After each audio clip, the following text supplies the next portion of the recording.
সুম্মাস্তাকামু, যেই ব্যক্তি বলবে আমার প্রতিপালক আল্লাহ, আর এটা বলার পরে সে এটার উপরে স্ট্রিক্ট থেকেছে,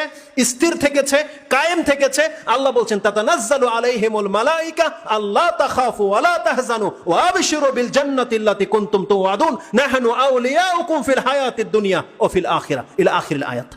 এই আয়াত আল্লাহ সুবহানাহু ওয়া তাআলা বলছেন যেই ব্যক্তি বলবে ইন্নাল্লাযিনা ক্বালু রাব্বুনাল্লাহ, আমার প্রতিপালক হচ্ছেন আল্লাহ, এখানে রব বলেছে, শুধু ইলাহ বলেনি আল্লাহ, রব। তার মানে রব হচ্ছে আপনার জীবনের যত প্রয়োজন আছে যিনি পুরা করে তিনি হচ্ছে আপনার রব। আপনার জীবনের যত প্রয়োজন আছে যেই ব্যক্তি বলবে আমার প্রয়োজন পুরা করে আমার আল্লাহ,